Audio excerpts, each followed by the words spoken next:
Hello everyone, welcome to our channel. मैं राकेश कुमार स्वागत करता हूं आपका। आज की क्लास में हम लोग जो है एक टॉपिक के बारे में बात कर रहे हैं। इस टॉपिक में हम लोग जो है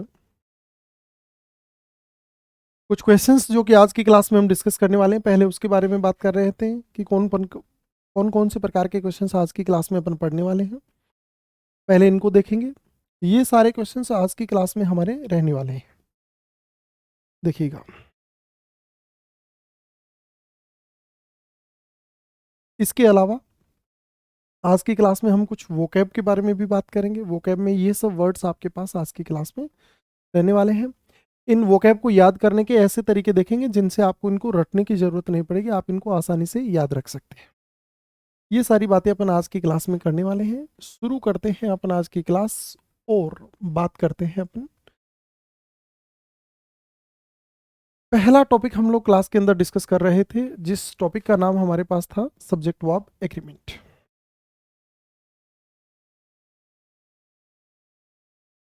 इस सब्जेक्ट वर्ब एग्रीमेंट नाम का जो टॉपिक हमारे पास है,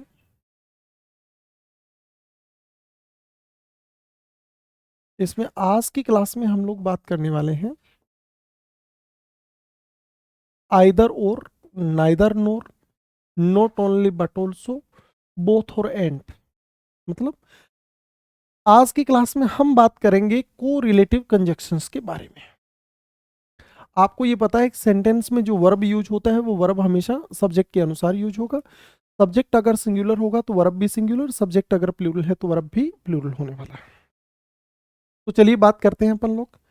आज की क्लास में हम बात कर रहे हैं को रिलेटिव कंजक्शंस के बारे में। यहाँ पे हम हेडिंग डाल देते हैं को रिलेटिव कंजक्शंस। ये को रिलेटिव कंजक्शंस कौन कौन से होते हैं, यहाँ से एग्जाम में कितने प्रकार के क्वेश्चंस आते हैं, और आज से पहले एग्जाम में कौन कौन से क्वेश्चंस पूछे गए हैं को रिलेटिव कंजक्शंस को लेकर, उनके बारे में हम बात करेंगे। तो सबसे पहले तो अपन पता करें कि को रिलेटिव कंजक्शंस होते कौन कौन से हैं। देखिएगा, नंबर एक हम लोग बात कर रहे हैं यहाँ से आइदर या ईदर नाम का जो वर्ड होता है उसके साथ हम किसका प्रयोग करते हैं, और का प्रयोग करते हैं। नाइदर या जो है उसके साथ हम किसका प्रयोग करते हैं, नोर का प्रयोग करते हैं। सी में बात कर रहे हैं अपन नॉट ओनली के साथ में हम किसका प्रयोग करते हैं, बट ऑल्सो का प्रयोग करते हैं। बट ऑल्सो का यूज करेंगे। और डी पार्ट में हम बात करने वाले हैं बोथ के साथ हम किसका प्रयोग करने वाले हैं, एंड का। ये जो वर्ड आप लोगों को बोर्ड पे दिखाई दे रहे हैं ये सारे के सारे को रिलेटिव कंजक्शंस। सबसे पहले तो अपन पता करेंगे कि को रिलेटिव कंजक्शन अगर एग्जाम में आ जाते हैं तो इनके साथ कैसा वर्ब यूज होता है, कब हम जो है वो वर्ब सिंगुलर यूज करते हैं, कब प्लूरल वर्ब यूज करते हैं। अब यहां से एग्जाम में एक से ज्यादा प्रकार के क्वेश्चंस पूछे जाते हैं, उनके बारे में बात करेंगे। लेकिन आपको शायद पता होगा कि either, each, every, either, neither, ये जो वर्ड होते हैं ये आपके पास में डिस्ट्रीब्यूटिव प्रोनाउन भी होते हैं। कई बार एक स्टूडेंट के मन में एक सवाल आता है कि कई बार तो आप लोग आइदर के साथ और देखने को मिलता है, कई बार आप आइदर के साथ और नहीं देखने को मिलता है। तो इसके पीछे का कारण क्या है, कब हम आइदर के साथ और लगाते हैं और कब नहीं लगाते। तो ध्यान देना, आइदर के साथ और का प्रयोग तब करते हैं जब ये किसके रूप में यूज होता है, कोरिलेटिव कंजक्शंस के रूप में। मतलब जब ये किन्हीं दो पार्ट ऑफ स्पीच को जोड़ने का काम करता है तब हम आइदर के साथ और का प्रयोग करते हैं। और जब आइदर के साथ और का प्रयोग नहीं होता है तो ये जो आइदर नाम का वर्ड है जो हम पिछली क्लास में बात करके आए हैं, ये फिर डिस्ट्रीब्यूटिव प्रोनाउन या फिर डिस्ट्रीब्यूटिव एडजेक्टिव के रूप में यूज होता है।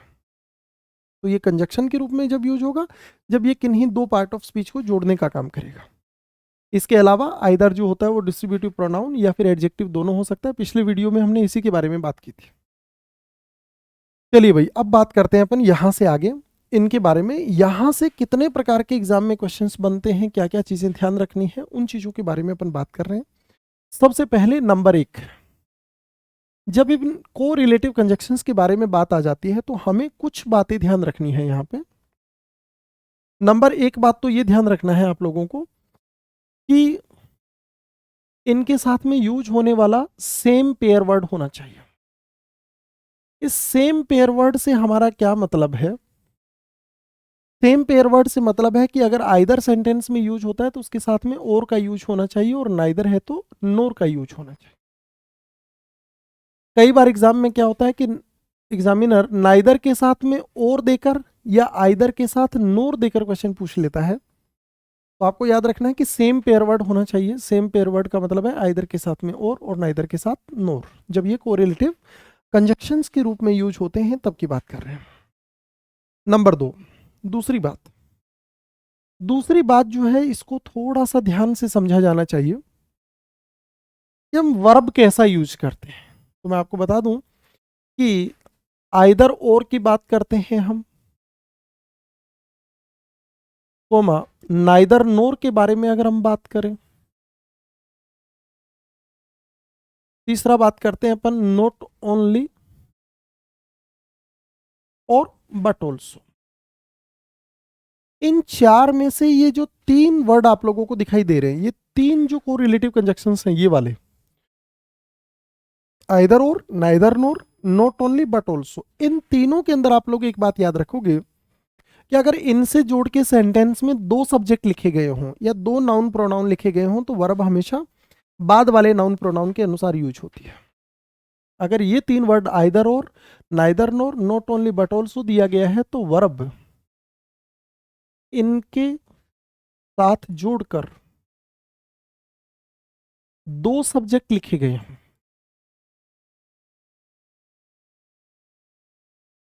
2 सब्जेक्ट लिखे हों तो वर्ब हमेशा पहले, वर्ब हमेशा कोरिलेटिव कंजक्शंस के बारे में बात कर रहे हैं, वर्ब हमेशा बाद में दिए गए सब्जेक्ट के अनुसार यूज होगा।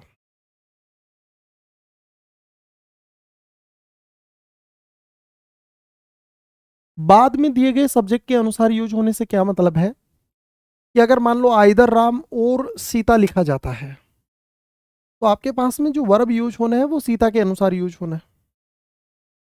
अगर मैं लिख देता हूं नाइदर ही नोर आई, तो नोर के बाद में आपके पास में आई दे रखा है, तो आपका जो सब्जेक्ट यूज होने है, जो वर्ब यूज होना है वो आई के अनुसार यूज होना है, मतलब बाद वाले सब्जेक्ट के अनुसार यूज होना है। अगर इसी तरीके से नॉट ओनली बट ऑल्सो आप बोल देते हो not only Ram but also his friends, तो इस बार जो सब्जेक्ट होने वाला है वो बट हिज जो फ्रेंड्स हैं उनके अनुसार यूज होने वाला है।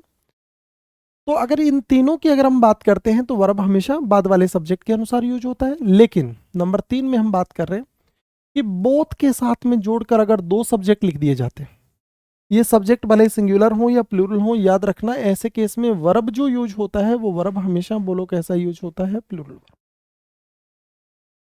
प्लूरल वर्ब यूज होता है। तो यहां पर हम लोगों ने ये 4 वर्ड्स के बारे में बात की है। बोथ और एंड के साथ में तो फिक्स है, वर्ब जो है वो बोलो कैसा यूज होना है, प्लूरल वर्ब यूज होना है, भले आपका सब्जेक्ट सिंगुलर हो या फिर प्लूरल हो। लेकिन इन तीनों के अंदर अगर हम बात करते हैं, इनसे जोड़कर अगर 2 सब्जेक्ट लिख दिए जाते हैं तो आपको वर्ब हमेशा बाद वाले सब्जेक्ट के अनुसार यूज करना है। बाद वाला सब्जेक्ट अगर सिंगुलर है तो वर्ब भी सिंगुलर होगा, और अगर प्लूरल है तो वर्ब भी प्लूरल होगा। ये आप लोगों को इनसे रिलेटेड जो है वो 3 बातें हो गई जिनको आपको ध्यान रखना है। अब बात कर रहे हैं अपन इससे आगे, इससे रिलेटेड एक से ज्यादा प्रकार के क्वेश्चंस पूछे जाते हैं और बात करते हैं अपन। नंबर 4 में बात कर रहे हैं आप लोग। नंबर 4 में याद रखना कि सेम पार्ट ऑफ स्पीच होना चाहिए। सेम पार्ट ऑफ स्पीच से क्या मतलब होता है भाई? सेम पार्ट ऑफ स्पीच का मतलब हो गया कि आइदर के बाद में अगर आपके पास में नाउन दिया गया है तो और के बाद भी क्या होना चाहिए, नाउन होना चाहिए। नॉट ओनली के बाद में अगर प्रेपोजिशन है तो बट ऑल्सो के बाद भी क्या होना चाहिए, प्रेपोजिशन होना चाहिए। मतलब इनके साथ जोड़कर लिखा हुआ जो पार्ट ऑफ स्पीच होता है वो दोनों पार्ट ऑफ स्पीच सेम होने चाहिए जो इन कोरिलेटिव कंजक्शंस के साथ यूज होने वाला है। ये अगली बात है जो आपको याद रखना है। अब यहीं से हम नंबर 5 में बात कर रहे हैं। नंबर 5 में आप लोग याद रखेंगे कि बोथ नाम का जो वर्ड होता है इसके साथ एग्जामिनर कई बार एज वेल एज देकर क्वेश्चन पूछ लेता है। ये ध्यान देने वाली बात है, यहां पर ध्यान दीजिए। बोथ के साथ में एज वेल एज देकर क्वेश्चन पूछ लेता है, तो आपको पता है एज वेल एज खुद भी जो है वो एक कंजक्शन के रूप में यूज होता है, और बोथ और एंड ये भी एक कंजक्शन होता है। कहने का सिंपल मतलब ये है कि यहाँ पर हमारे पास दो सिचुएशन हो सकती हैं, जिनके बारे में अभी अपन आगे चल के एग्जाम्पल्स में पढ़ेंगे, वहां पे हम बात करेंगे। तो याद रखना, अगर सेंटेंस में बोथ और एज वेल एज दोनों देखने को मिल जाए, देखो पिछली क्लास में मैं आपको ये as well as, along with, together with, including, excluding, accompanied by, guided by, besides, like, unlike, जो है वो बट, ठीक है, बिसाइड्स, ये सारे वर्ड हम पढ़ के आए हैं। इनके साथ में अगर अकेला एज वेल एज होता है तो वर्ब हमेशा पहले वाले के अनुसार यूज होती है, और बोथ के अनुसार अगर हम चलें तो वर्ब प्लूरल यूज होता है। इसका मतलब बोथ और एज वेल एज अगर दोनों सेंटेंस में देखने को मिल जाए, ध्यान से देखने वाली बात है, तो ऐसे केस में हम एज वेल एज को भी हटा सकते हैं और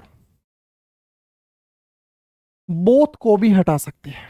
मतलब ये बिल्कुल संभावना है कि हम एज वेल एज को हटाएंगे या फिर बोथ को हटाने वाले हैं। वो डिसाइड इस बात पे रहेगा कि इसके बाद में आने वाला वर्ब कैसा है। तो बोथ और एज वेल एज अगर कभी भी सेंटेंस में आपको साथ में देखने को मिल जाए तो आप लोग दो चीज़ों का ध्यान रखेंगे। नंबर एक बात, सेंटेंस गलत है, क्योंकि बोथ के साथ एज वेल एज का प्रयोग तो कम से कम नहीं होना है। और दूसरी बात ये याद रखोगे कि बोथ के साथ जब एज वेल एज देखने को मिल जाए तो दो संभावनाएं हो सकती हैं।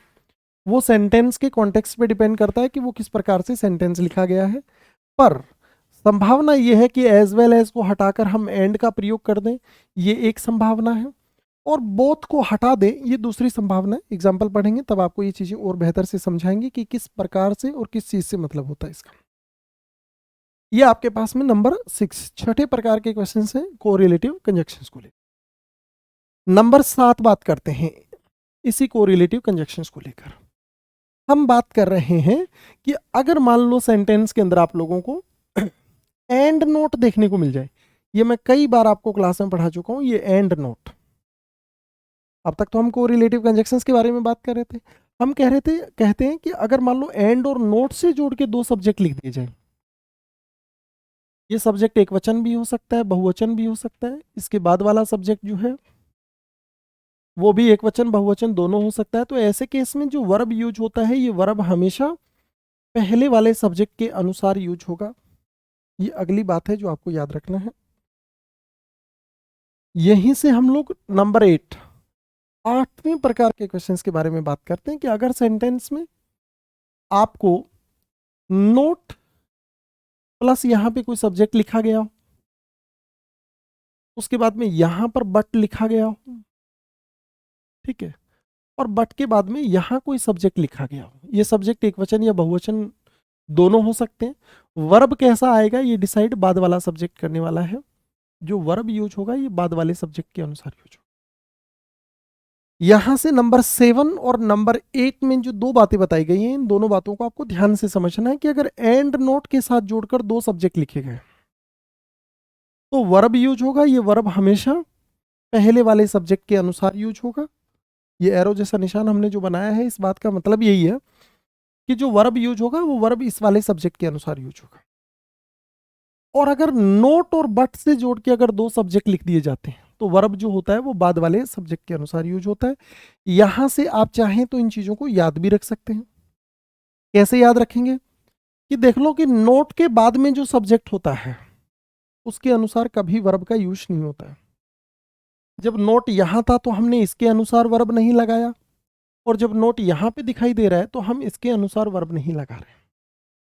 ये आपके पास में दो चीजें दे रखी हैं, आपको याद रखना है कि वर्ब जो यूज होगा वो एंड नोट आ जाए तो पहले वाले के अनुसार, और नोट और बट से जोड़ के लिख दिया जाए तो वर्ब बाद वाले सब्जेक्ट के अनुसार। नंबर 8 में आप लोग जो देख रहे हो, नोट के साथ आपको ओनली नहीं दिखाई दे रहा है और बट के साथ ऑल्सो नहीं दिखाई दे रहा है। तो हमारा सवाल ये होता है कि क्या नोट के साथ ओनली और बट के साथ ऑल्सो आना जरूरी है क्या? तो आपको बता दें कि नोट के साथ यूज होने वाला ओनली और बट के साथ ऑल्सो जो यूज होता है, ये सारे दोनों वर्ड एडवर्ब होते हैं। ये ऑल्सो और ओनली जो दोनों शब्द आपको दिखाई दे रहे हैं, दोनों के दोनों शब्द एडवर्ब होते हैं। एडवर्ब का यूज हम सेंटेंस में दिए गए पार्ट ऑफ स्पीच के अनुसार करते हैं। तो ओनली और ऑल्सो जो है वो कंजक्शन का काम नहीं करते हैं, ये बात आपको ध्यान रखनी है यहाँ से। इसलिए आपको सेंटेंस में नोट और बट दिखाई दे सकते हैं, नोट के साथ ओनली ना आए और बट के साथ ऑल्सो ना आए, ये भी संभावना है, क्योंकि ओनली और ऑल्सो जो होते हैं वो दोनों के दोनों शब्द एडवर्ब होते हैं। ये आपके पास में अगली बात दे रखी है। नंबर 9 बात कर रहे हैं। ये बात मैं आपको पहले भी बता कर आया हूं, एक बार फिर से बता देता हूं कि अगर सेंटेंस में क्या देखने को मिल जाता है, बट देखने को मिल जाता है। अगर बट सेंटेंस में देखने को मिल जाता है तो याद रखना, ऐसे केस में जो वर्ब यूज होता है, जब बट से जोड़ के अगर दो सेंटेंस लिख दिए जाते हैं, मतलब यहां पर आपको कोई सब्जेक्ट देखने को मिल जाता है, ठीक है, और यहां पर भी आपको कोई सब्जेक्ट देखने को मिल जाता है, ये सिंगुलर प्लूरल दोनों में से कोई भी हो सकता है, तो आपको जो वर्ब यूज करना होता है, ये वर्ब हमेशा पहले वाले सब्जेक्ट के अनुसार यूज होता है। पहले वाले सब्जेक्ट के अनुसार यूज करेंगे। पहले वाला सब्जेक्ट अगर सिंगुलर है तो सिंगुलर, प्लूरल है तो प्लूरल। अकेले बट से जोड़ के अगर आपके पास में दो सब्जेक्ट लिख दिए जाते हैं तो वर्ब हमेशा आप लोगों को पहले वाले सब्जेक्ट के अनुसार यूज करना है। ये बट नाम के कंजक्शन की बात है, जब ये दो नाउन प्रोनाउन को जोड़ने का काम करता है। तो आगे बात करते हैं नंबर 10। अगर और के साथ जोड़कर दो सब्जेक्ट लिख दिए जाएं, अगर और से जोड़कर सेंटेंस में दो सब्जेक्ट लिख दिए जाएं, तो याद रखेंगे जो वर्ब यूज होगा, ये वर्ब हमेशा बाद वाले सब्जेक्ट के अनुसार। अगर बाद में दिया गया सब्जेक्ट सिंगुलर है तो वर्ब भी सिंगुलर होगा, और अगर प्लूरल होगा तो वर्ब भी कैसा होगा, प्लूरल होगा।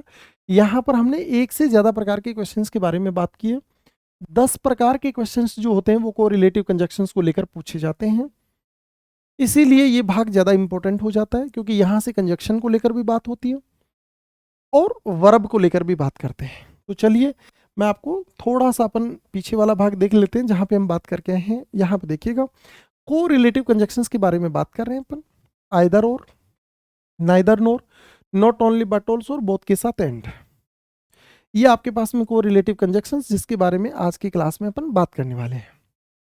यहां से हम 10 प्रकार के क्वेश्चंस बनते हैं इन कोरिलेटिव कंजक्शंस को लेकर, जो कि बहुत इंपॉर्टेंट भी है। पहले प्रकार के क्वेश्चंस, पहली चीज जो आपको याद रखनी है वो ये है कि सेम पेयर वर्ड होना चाहिए। सेम पेयर वर्ड का मतलब है आइदर अगर आ गया तो बाद में क्या आएगा, और आएगा। नाइदर अगर आ गया तो क्या आएगा, नोर। नॉट ओनली के साथ क्या लिखेंगे अपन, बट ऑल्सो, और बोथ के साथ क्या लिखेंगे, एंड। ये इनके पेयर वर्ड होते हैं। तो सेम पेयर वर्ड होना चाहिए। आइदर के साथ में कई बार एग्जामिनर नोर देकर क्वेश्चन पूछ लेता है, जबकि आपको याद रखना आइदर के साथ में और आएगा और नाइदर के साथ नोर आएगा।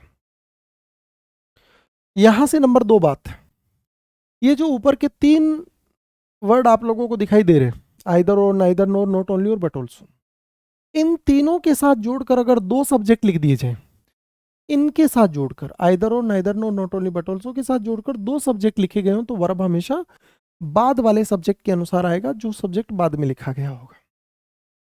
बोथ और एंड के साथ में वर्ब हमेशा बोलो कैसा आता है, प्लूरल आता है।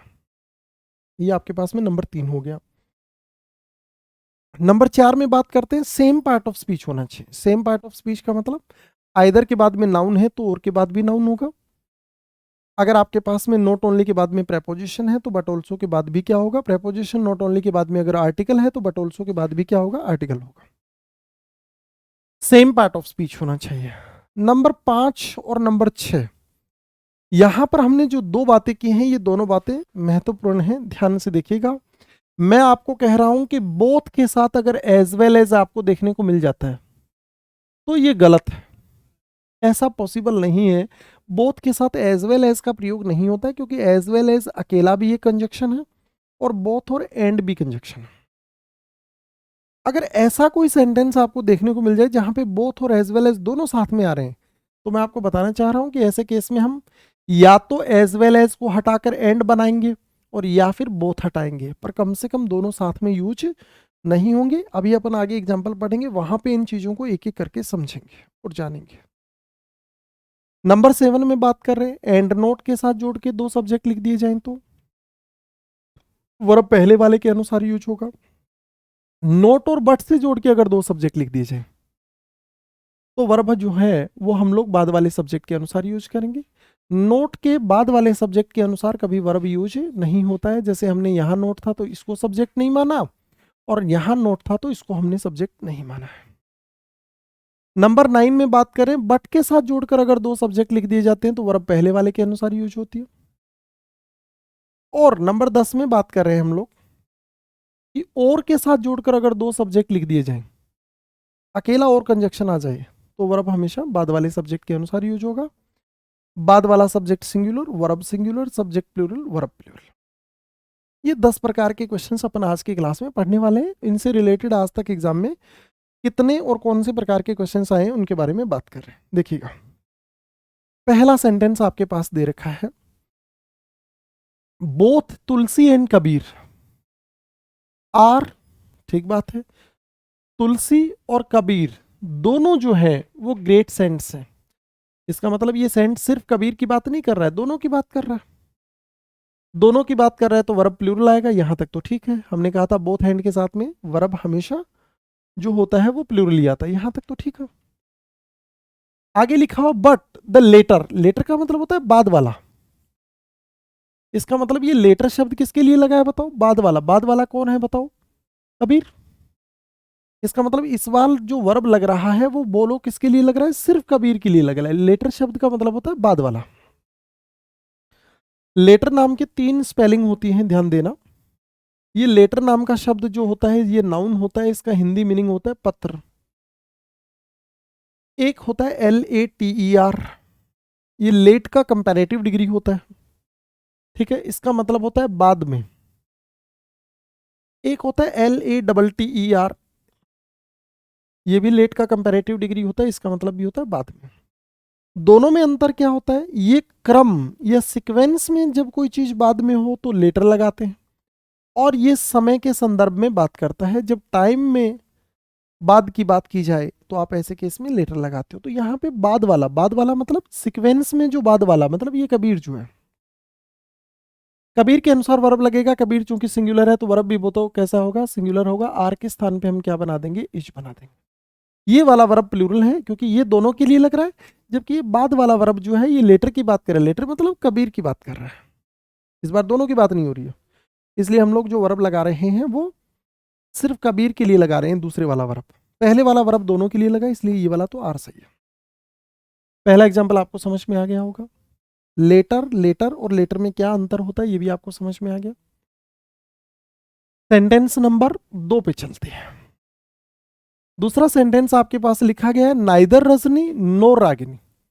पहले एक एक करके, नाइदर के साथ में नोर आना चाहिए, ये बात तो ठीक है। नाइदर के बाद में रजनी सब्जेक्ट है, नोर के बाद में रागिनी। यहां पे रजनी नाउन है, यहां पे रागिनी नाउन है, दोनों का पार्ट ऑफ स्पीच भी सेम है, ये भी ठीक है। वर्ब किसके अनुसार यूज होगा, बाद वाले के अनुसार, क्योंकि neither nor, not only but also और आइदर और, इन तीनों के में हम लोग वर्ब बाद वाले के अनुसार लगाते हैं। बोथ हैंड में वर्ब हमेशा प्लूरल आता है, तो वर्ब के स्थान पे बोलो क्या बना देंगे अपन, वॉश बना देंगे। वर्ब्स की कहानी मैंने आपको पहले भी बताई है, बार बार बताने की जरूरत लगती नहीं है मुझे, तुम समझदार दिखते हो। ये बातें मैं आपको पिछली क्लासेस में भी पढ़ा कर आया हूँ बहुत डिटेल में। अभी तो मैं आपको थोड़ा सा शॉर्टकट बता देता हूँ। ये ऊपर दी गई सारी की सारी वर्ब जो है वो बोलो कैसी वर्ब है भाई, सिंगुलर है। और नीचे दी गई सारी वर्ब बोलो कैसे हैं, प्लूरल। याद रखने का सिंपल तरीका बता रहे हैं आपको।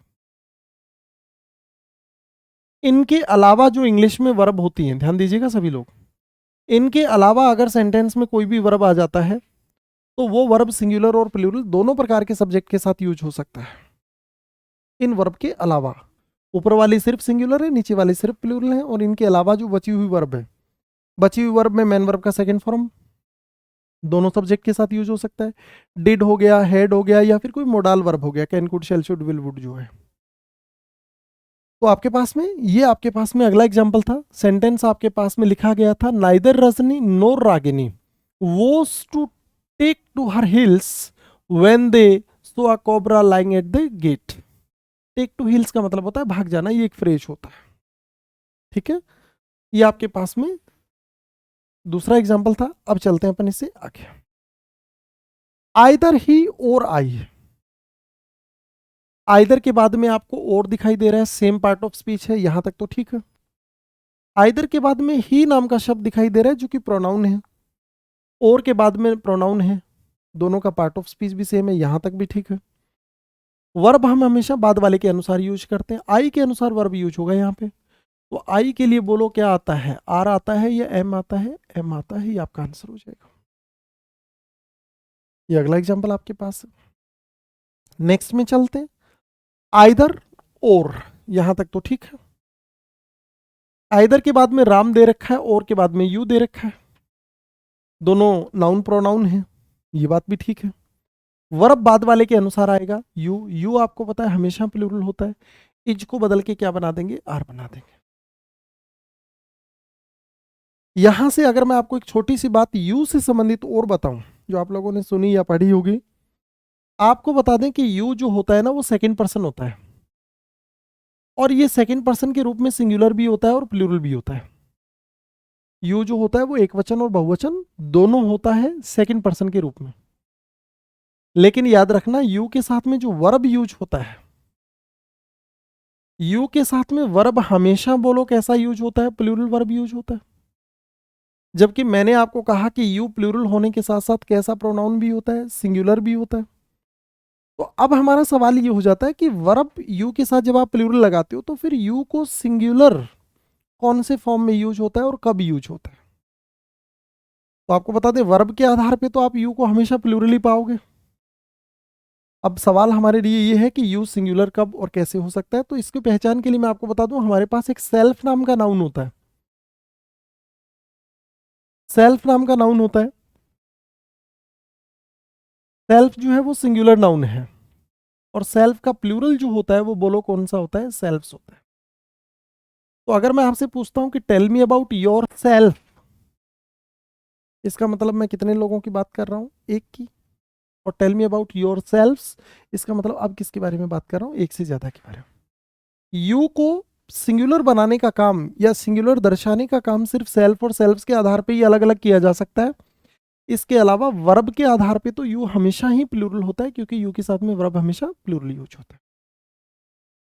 अगर आप मुझसे जानना चाहें कि यू के साथ में वर्ब हमेशा प्लूरल क्यों लगाते हैं, अगर ये आपके मन में सवाल है तो मैं आपके लिए एक छोटा सा सवाल लिख देता हूं। जैसे मैंने आपको बोला यू आर इंटेलिजेंट, अब मैं पूछ रहा हूं कि अगर ये जो मैंने सेंटेंस बोला यू आर इंटेलिजेंट, इसमें ये बात मैं किसी एक के लिए बोल रहा हूं या एक से ज्यादा के लिए बोल रहा हूं।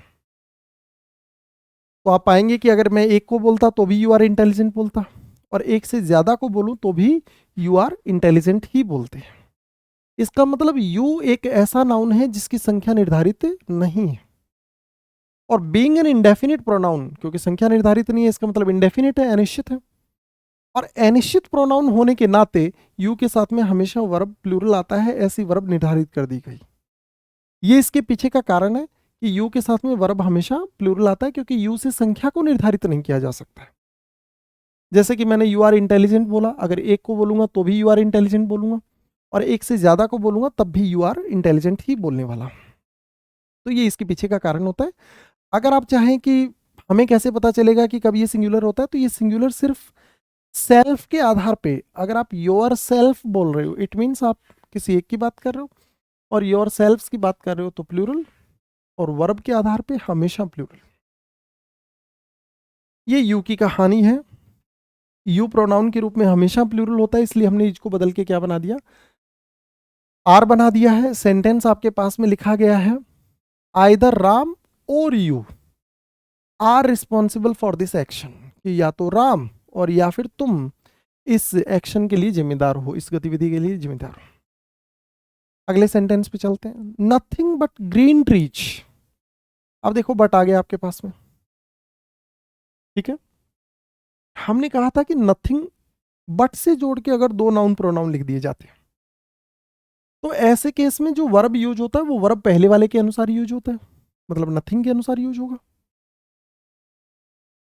अब आपको मैं बता दूं कि ये जो शब्द होते हैं जिनके लास्ट में वन लगा होता है, या जिनके लास्ट में बडी लगा होता है, या जिनके लास्ट में थिंग लगा होता है, कौन कौन से, जैसे everyone, no one, anyone, someone, ठीक है, इस तरीके से। और ये वाले जो वर्ड होते हैं बडी वाले शब्द होते हैं, जैसे हमने बना दिया नोबडी बना दिया, समबडी बना दिया, ठीक है। और थिंग वाले जैसे नथिंग हो गया, एनीथिंग हो गया, समथिंग हो गया, ये वाले जो शब्द होते हैं इनको हम इंग्लिश में नाम दे देते हैं इंडेफिनिट प्रोनाउन। इन शब्दों का क्या नाम होता है भाई? इंडेफिनिट प्रोनाउन होता है। और याद रहे ये जो इंडेफिनिट प्रोनाउन है, वन, बडी और थिंग वाले शब्द, ये हमेशा सिंगुलर होते हैं। नतीजा इनके साथ में हमेशा वर्ब जो होता है वो बोलो कैसा लगाते हैं? सिंगुलर ही लगाते हैं। जिस वर्ड के लास्ट में वन लगा होता है ये किसको दर्शाता है? व्यक्ति को दर्शाता है। बड़ी वाले शब्द भी किसको दर्शाते हैं? व्यक्ति को दर्शाते हैं। और थिंग वाले जो होते हैं वो वस्तु या जानवर को दर्शाते हैं। तो ये एवरीवन, एवरीबडी और एवरीथिंग में अंतर है। अब यहां से हमारा एक छोटा सा सवाल और बन जाता है कि एवरीवन और एवरीबडी में क्या अंतर होता है? एवरीवन और एवरीबडी में क्या अंतर होता है? तो ध्यान देना, वैसे तो दोनों के दोनों शब्द इंडेफिनिट प्रोनाउन हैं, दोनों के दोनों व्यक्ति को दर्शाते हैं, लेकिन दोनों के बीच में अंतर जरूर रहा होगा।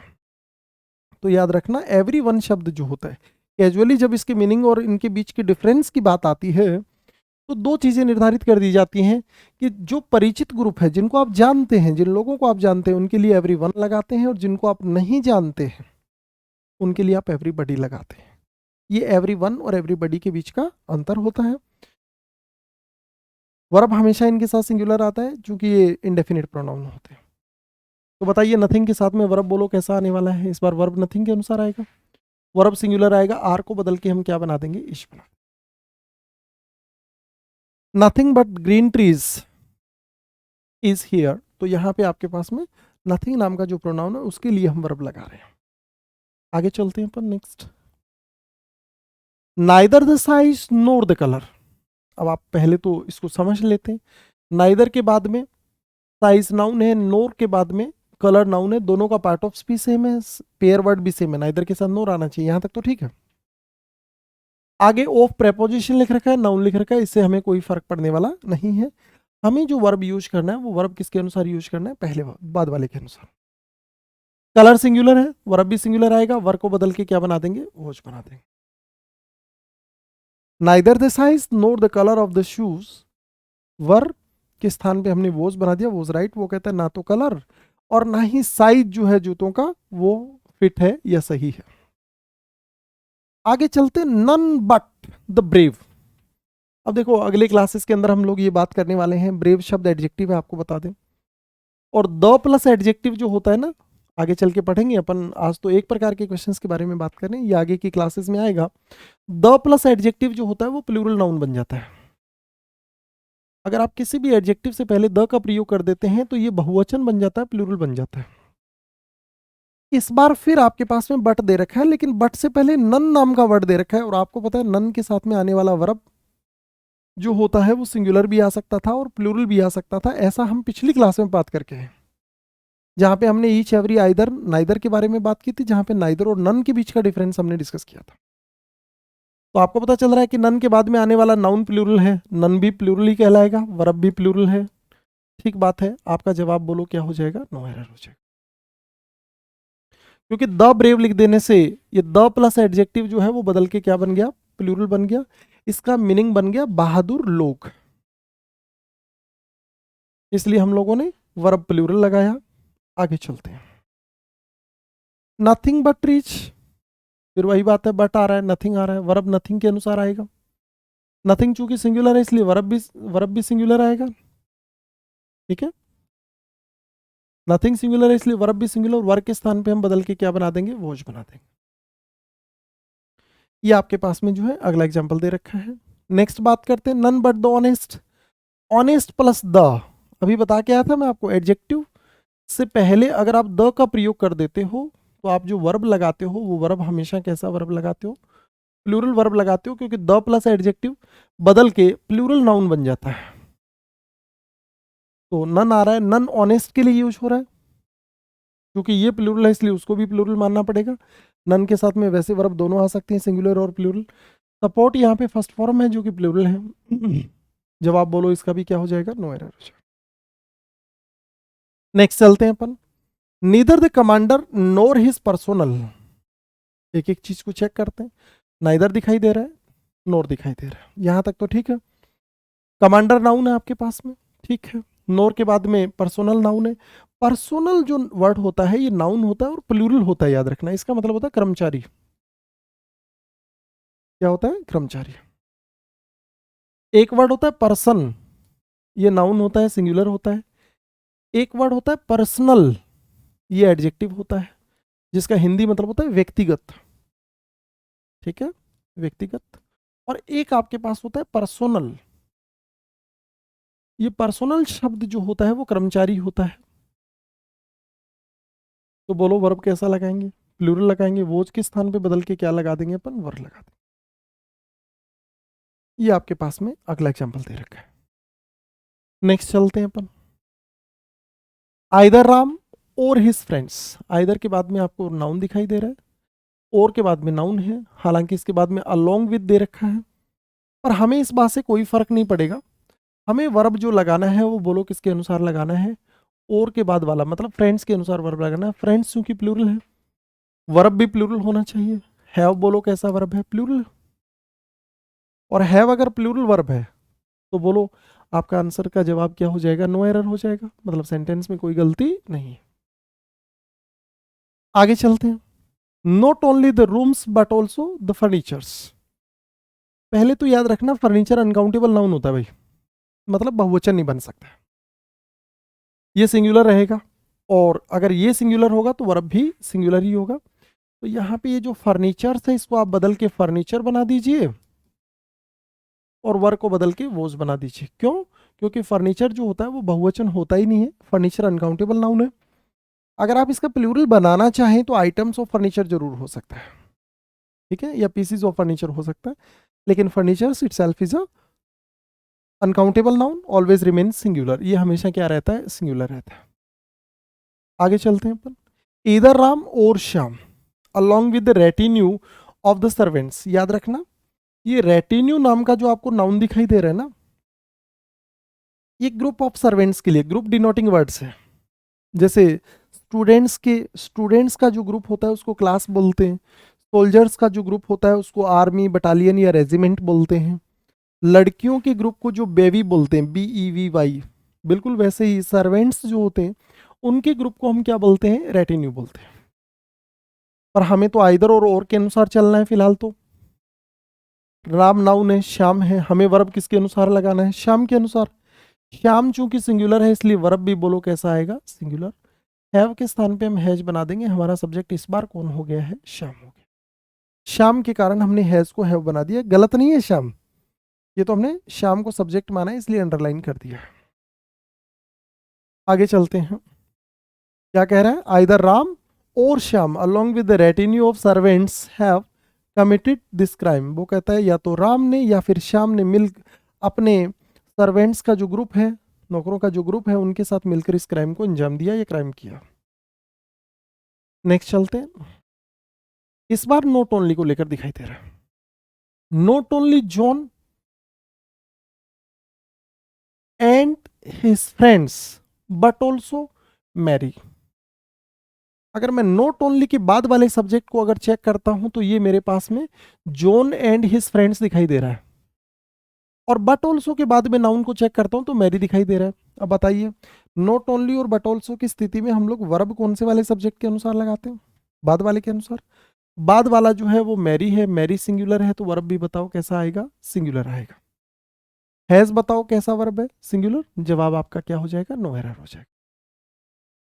तो यहाँ पर एंड नाम का कंजक्शन आने के बावजूद भी हम बट ऑल्सो के बाद वाले जो नाउन है उसके अनुसार वर्ब लगा रहे हैं, क्योंकि बट ऑल्सो के बाद वाला सब्जेक्ट ही वर्ब के अनुसार, सब्जेक्ट के अनुसार वर्ब यूज होने वाला है।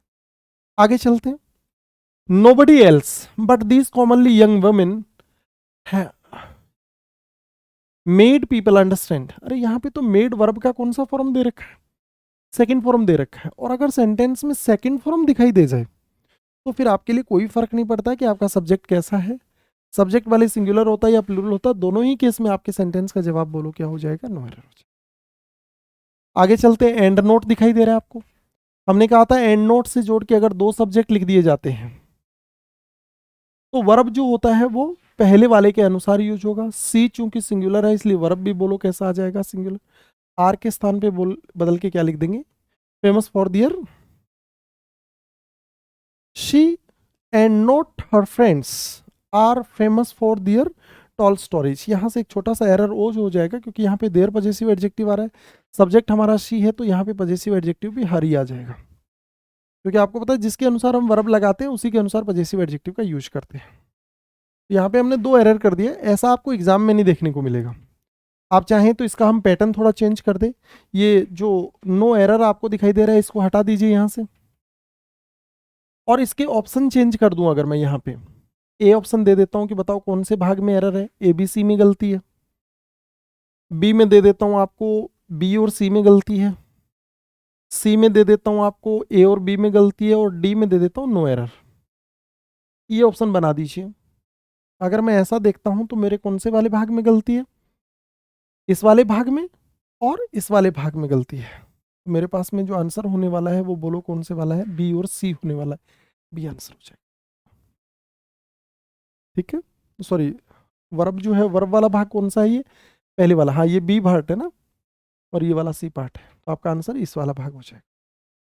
ठीक है, ये वाला भाग ए है ना, ये वाला भाग ए है, ये वाला भाग जो है वो बी है, और ये वाला भाग जो बचा हुआ है वो सी है। तो हमने बी और सी में किया क्योंकि आर को बदल के हमने ईच बनाया है, और देर को बदल के हर, क्योंकि हमारा सब्जेक्ट सी रहा है। आई और ही इज टेलिंग अ लाई। वैसे याद रखना टेल अ लाई एक फ्रेज होता है, इसलिए हम आर्टिकल ए का यूज कर पाते हैं इसके साथ में, और लाई के साथ में हमेशा वर्ब के रूप में टेल ही यूज होता है, टेल के अलावा कोई दूसरा वर्ब यूज नहीं होता। टेल अ लाई होता है और स्पीक द ट्रूथ होता है, फ्रेज है। आपके पास में और से जोड़ के 2 सब्जेक्ट लिखे हुए दिखाई दे रहे हैं, और हमने कहा था और से जोड़ के 2 सब्जेक्ट लिख दिए जाएं तो वर्ब बाद वाले के अनुसार आएगा। ये सिंगुलर है, वर्ब सिंगुलर है, सब कुछ ठीक है, आपका जवाब नो एरर हो जाएगा यहाँ से। दूसरे वाला सेंटेंस ये थोड़ा इंटरेस्टिंग है। सबसे पहले तो ये समझ लीजिए कि क्वेश्चन इंटेरोगेटिव है। क्वेश्चन कैसा है, इंटेरोगेटिव है। आप इसमें अक्सर कंफ्यूज हो जाएंगे, ऐसा प्रकार का सेंटेंस जब भी एग्जाम में देखने को मिलेगा तब।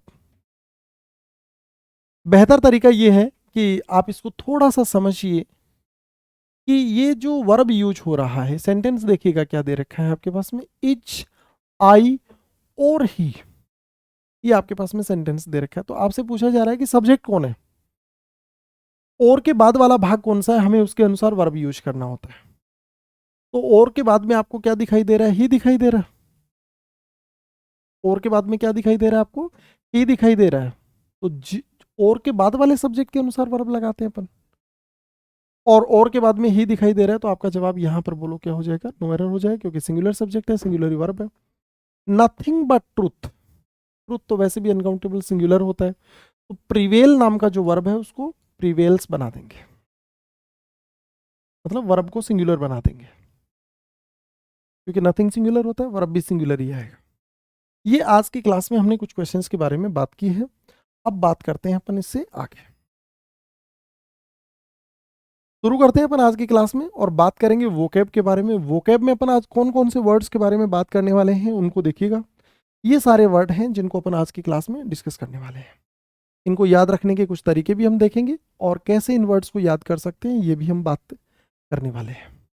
ये सब वर्ड्स हैं जो आज की क्लास में हमारा होने वाला है। चलिए भाई बात करते हैं अपन यहां से आगे, शुरू करते हैं। पहला वर्ड आपके पास, हमने पिछली क्लास में भी बात किया था कि देखिए वोकैब जो होता है उसको याद करने के कुछ सिंपल तरीके होते हैं आपके पास। आप इनको रटिए मत, आप इनको समझिए, रटना मुश्किल काम हो जाता है। आप इन वर्ड्स को याद रखने के कुछ तरीके मैं आपको बार बार बताते हुए आ रहा हूं। आप इंग्लिश वाला जो वर्ड है उसको हिंदी वाले वर्ड के साथ जोड़ कर लिख दीजिए। आज जो तरीके हम डिस्कस करने वाले हैं वोकैब में, इसमें आप लोगों को किसी फैकल्टी की जरूरत ही नहीं पड़ेगी आज के बाद में, आप ये सारी चीजें खुद बनाना सीख जाएंगे। तो आप इंग्लिश वाला जो वर्ड है उसको हिंदी वाले वर्ड के साथ जोड़ना सीख जाइए।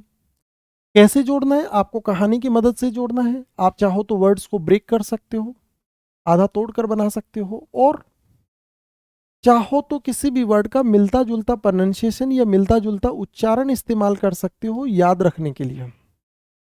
देखो रटना मुश्किल काम है, सबसे बड़ा कंसर्न तो ये है। रट नहीं सकते तो हमारा सवाल यही है कि फिर आप इसको समझकर पढ़िए। तो हम क्या करते हैं, बीमोन नाम का एक वर्ड है, इसका मतलब होता है रोना, दुख व्यक्त करना, एक्सप्रेस डिसकंटेंट और सोरो ओवर समथिंग, अपना दुख व्यक्त करना। Cry over, weep, well over, ये आपके पास में कुछ सिनोनिम्स दे रखे हैं। जॉय, डिलाइट और ग्लोरी आपके पास में जो है वो इसके एंटोनिम्स हैं। हमने नीचे आपके पास में सेंटेंस भी दे रखा है, चूंकि बीमोन वर्ब है इसलिए आप इनको देख सकते हो। सवाल है बीमोन को याद कैसे रखें। तो मैं आपको यहां से देखो इस वर्ड को ऐसे करके अलग अलग कर देता हूं। तो इस वर्ड का प्रोनाउंसिएशन बेमन जैसा हो रहा है क्या? आप ये तरीके खुद भी बना सकते हो यार। और बेमन से कोई काम करोगे तो जिंदगी में फिर क्या करना पड़ेगा, एक दिन रोना पड़ेगा या दुख व्यक्त करना पड़ेगा। तो इस तरीके से आप इस वर्ड को याद कर सकते थे। आगे बात कर रहे हैं अपन बी फिट। जो ऐसे तो बी को अलग कर दो, फिट को अलग कर दो। फिट का मतलब भी बोलो क्या होता है, अनुकूल होना होता है, अप्रोप्रिएट होना होता है। Suitable for, suited for, fit for, ये फ्रेज होते हैं, ये आपके पास में सिनोनिम्स हैं इसके। तो जिस चीज के लिए जो चीज हमारे लिए फिट है वो हमारे लिए बताओ क्या है भाई, अनुकूल है। आगे चलते हैं अपन। बेबल वर्ड का मतलब होता है कोलाहल, शोरगुल, कंफ्यूज्ड और noise made by a number of voices, मतलब बहुत सारा शोर शराबा जो होता है। क्लैमर, ट्यूमल्ट, अप्रोर, ये आपके पास सिनोनिम्स हैं। एंटोनिम्स के बारे में बात करते हैं तो क्वाइट, साइलेंस, काम, ये सब कुछ वर्ड है जो आपके पास एंटोनिम्स है। याद कैसे करेंगे, याद कैसे करेंगे, इसका प्रोनाउंसिएशन देखो, बाबुल जैसा हो रहा है क्या? और एक लड़की जब अपने बाबुल का घर छोड़कर जाती है तो बताओ क्या मच जाता है भाई, शोरगुल, हो हल्ला हो जाता है, रोना चिल्लाना हो जाता है। बाबुल का घर जब छोड़कर जाती है एक लड़की तो क्या हो जाता है, शोरगुल। ऐसे आप ट्रिक्स बना सकते हो अपने एंड पे भी। इसके लिए ज़रूरी नहीं है, क्लैमर का स्पेलिंग चेक कर लेना, MOUR है ना ये। आगे चलते हैं अपन नेक्स्ट पे। बुआइंट वर्ड का मतलब होता है प्रसन्नचित, cheerful and optimistic. Cheerful, happy, sanguine, ये आपके पास में सिनोनिम्स है। लेथार्जिक, स्लैगिश और टॉर्पिड, ये आपके पास में एंटोनिम्स है। याद कैसे रखेंगे इन वर्ड्स को? बहुत सिंपल है। इस वर्ड का प्रोनाउंसिएशन यहां तक देखोगे तो बॉय जैसा हो रहा है। बॉय मतलब लड़कों के जैसा। और लड़के जो होते हैं, ये बताइए भाई जिंदगी में क्या रहते हैं भाई, खुश रहते हैं। लड़कों की अपनी एक आदत है, लड़कों के लिए ज़रूरी नहीं है कि ज़िंदगी में कुछ हासिल हो। लड़के जो होते हैं वो बहुत सारी चीज़ों को देख कर ही खुश रह लेते हैं। तो लड़कों का जो नेचर है वो खुश रहने वाला होता है। इस तरीके से बॉय बॉइंट वर्ड बना, इससे हमने प्रसन्नचित बना दिया। आगे चलते हैं अपन नेक्स्ट वर्ड के ऊपर। अगला वर्ड दे रखा है बार। वैसे तो बार का मतलब रुकावट होता है, रोकना ही होता है आपके पास में। डिबेर और प्रिक्लूड आपके पास में वर्ड दे रखा है। यहाँ पे बार वर्ड का आप कुछ भी जोड़ दीजिए, जैसे आपने बना दिया यहाँ पे बियर बार, ये आपके सुने हुए वर्ड होगा। ये बियर बार वगैरह होते हैं, यहाँ पर आपको जाने से आपके घर वाले क्या करते हैं भाई, रोकते हैं। ऐसे आप इसको याद कर सकते हो। नेक्स्ट बात कर रहे हैं अपन बिलिटिल। बिलिटिल का मतलब होता है छोटा करना। छोटा करना मतलब अपमानित करना कह सकते हो आप लोग, अपमानित करना ऐसे लिख सकते हो। डिनाइग्रेट, रन डाउन, ये आपके पास में सिनोनिम्स हैं। प्रेज जो है वो आपके पास में एंटोनिम है। याद कैसे रखेंगे? बी का मतलब होना, लिटिल का मतलब छोटा। बताओ भाई, किसी को छोटा समझना जो होता है उसकी क्या करना होता है भाई, अपमानित करने। किसी को छोटा समझना उसकी निंदा करना या अपमान करने के बराबर होता है। आप इसको निंदा करना भी लिख सकते हो हिंदी में बात करें तो। ठीक है, छोटा करना की बजाय अपमानित करना, छोटा समझना होता तो ज्यादा ठीक रहता है आपके पास में। आगे चलते हैं। बिलाई वर्ड का मतलब होता है झुठलाना। ये आपके पास में वर्ड दे रखा है। डिस्गाइज और कॉन्ट्राडिक्ट, एक्सप्लॉड, कॉन्ट्राडिक्ट, डिसअप्रूव आपके पास में सिनोनिम्स है। एंटोनिम्स के बारे में बात करें तो अलाउ, अप्रूव और एग्री आपके पास में जो है वो इसके एंटोनिम्स है। याद कैसे रखें? यार बेली, इसका प्रोनाउंसिएशन बेली जैसा हो रहा है क्या? और ये जो आपके यार बेली होते हैं ये आपको क्या साबित कर देते हैं भाई, झूठा साबित कर देते हैं। क्योंकि वहां पे आप अपने आप को सही नहीं ठहरा सकते हो, खासतौर से अगर आप अपने दोस्तों के बीच में हो तो। ये आपके पास में अगला वर्ड है। नेक्स्ट बात कर रहे हैं अपन बोल्डर। अब इस वर्ड का मतलब होता है कंकर। कंकर का मतलब तो वैसे तो एक बड़ी चट्टान सी होता है जो कि इरोजन, जल कटाव के कारण जो है वो हो गई हो, उसके लिए यूज होते हैं। रॉक, स्टोन, गेबर, ये आपके पास में वर्ड दे रखे हैं। आप बोल्डर जैसा वर्ड दिखा रहे हैं, आप इसको बोल्डर मतलब बुलडोजर जैसा वर्ड दिखाई दे रहा होगा। और ये बुलडोजर वगैरह जो होते हैं वो बड़ी बड़ी चट्टानों को क्या करने का काम करते हैं, हटाने का काम करते हैं। इस तरीके से आप इसको याद रख सकते हैं। कोई फॉर्मूला नहीं है। आप ये तरीके अपने तरीके से बना सकते हैं, आप कुछ और भी बना सकते हो। और आपको बता दूं, ये जो वर्ड है इनके तरीके आप घर पर रहकर भी बना सकते हो और ऐसे तरीके भी बना सकते हो जो सबको बताने जैसे ना हो। तो इस तरीके से जो आपको ठीक लगे वैसा तरीका बना सकते हो। क्योंकि एक कहावत है, लोग जो है ना वो आपके प्रयास नहीं देखते हैं, लोग परिणाम देखते हैं। एक युद्ध नीति होती है, शाम दाम दंड और भेद, जिसका मतलब होता है कि आपका काम होना चाहिए भले तरीका कैसा भी हो। हालांकि ये बहुत ज़्यादा ठीक नहीं है, काम जो है वो तरीके से हो, सही हो, एथिकल हो, ये ज़्यादा ज़रूरी हो जाता है। लेकिन फिर भी अगर हम ऐसी चीज़ों के बारे में बात करते हैं तो इनको बनाने के दौरान आप ऐसे तरीके बना सकते हो जो आपके लिए इंटरेस्टिंग हो। कोई फॉर्मूला नहीं है, कोई साइंटिफिक चीज़ें नहीं है, आपको जो अच्छा लगे वो बना सकते हैं। आगे चलते हैं अपन। बुलवॉक का मतलब होता है बचाव करना, प्रोटेक्ट करना किसी चीज़ को। फोर्टिफिकेशन, प्रोटेक्टरी, गार्ड और सपोर्टर आपके पास में। इंजरी, हार्म और हर्ट आपके पास एंटोनिम है। याद कैसे रखेंगे? बुल जैसा वर्ड बन रहा है। बुल का मतलब क्या होता है भाई? सांड होता है। और ये सांड जैसे लोग जो होते हैं इनसे आपको क्या करने की जरूरत होती है? अपने आप को बचाव करने की जरूरत होती है। आगे चलते हैं अपन। ब्रिस्क का मतलब होता है तेज या फुर्तीला, आपके पास में वर्ड दे रखा है। एक्टिव एंड एनर्जेटिक वर्ड है। Quick, rapid, fast, Swift, speedy, fleet footed, ये आपके पास में। स्लगिश, स्लो और क्वाइट जो होता है वो एंटोनिम्स होते हैं। याद कैसे रखेंगे? ब्रिस्क का मतलब रिस्क जैसा हो रहा है क्या? इसका प्रोनाउंसिएशन देखोगे तो रिस्क जैसा हो रहा है। और जिंदगी में जो रिस्क लेने वाले लोग होते हैं ये बोलो क्या होते हैं? तेज और फुर्तीले होते हैं। ठीक है, तो बहुत जरूरी है ये। ब्रेन चाइल्ड, ये वर्ड तो वैसे दिखने में बहुत कॉमन सा लग रहा है, लेकिन इस ब्रेन चाइल्ड मीनिंग का, वर्ड का मीनिंग जो होता है ना वो इन्वेंशन या आविष्कार से होता है। इंस्पिरेशन, क्रिएशन, ब्रेनस्टॉर्म जो होता है वो आपके पास में इसके सिनोनिम्स होते हैं। तो बच्चे का जो दिमाग होता है, बच्चे का जो दिमाग मतलब बिल्कुल एकदम साफ और स्पष्ट जो होता है। ब्रेन का जो चाइल्ड होता है, मतलब चाइल्ड का जो ब्रेन होता है वो बोलो किसके लिए उपयुक्त होता है? आविष्कार के लिए, नई चीज़ों को जानने के लिए, पहचानने के लिए। इसी को आविष्कार कहते हैं। ऐसे आप इसको याद रख सकते थे। ये हमारे पास में कुछ वर्ड थे। आज की क्लास में हम लोगों ने जो है कुछ वर्ड्स के बारे में बात की। अगली जो हमारी क्लास रहेगी अपन इसमें इसी के आगे, इसी से आगे बात करने वाले हैं। आज के लिए बस इतना ही, धन्यवाद। हम क्लास के अंदर एक बात जो है वो नहीं रिपीट करते हैं कि आप चैनल को सब्सक्राइब कीजिए, फॉलो कीजिए, लोगों को बताइए या वगैरह वगैरह। देखिए, ऐसा नहीं करने के पीछे का कारण सिर्फ इतना सा है कि देखिए, आपको अगर कंटेंट्स ठीक लगता है, बहुत अच्छा लगता है, then you can go ahead. ये सबसे बड़ा कंसर्न है। अब आपके पास में थाउजेंड्स ऑफ जो है वो इंस्ट्रक्टर, टीचर्स और फैकल्टीज हैं। आपको जहाँ से बेहतर लगता है, जहाँ पे आपको लगता है कि आपका टाइम जो है वो बेहतर यूज़ कर पा रहे हैं जिस प्लेटफॉर्म पे, वहाँ पे आप लोग जाएं। और बताने की ज़रूरत नहीं है, आप वहाँ से जुड़े रहें। हम लोग आप लोगों की सहयोग और सेवा के लिए हैं। हमारा सिर्फ इतना सा काम है कि हम बेहतर कैसे प्रोवाइड करवा सकते हैं आप लोगों को, और ऐसा कंटेंट्स जो एग्ज़ाम ओरिएंटेड हो वो कैसे प्रोवाइड करवा सकते हैं, ये हमारी कोशिश है। इसलिए आज के लिए बस इतना ही, धन्यवाद।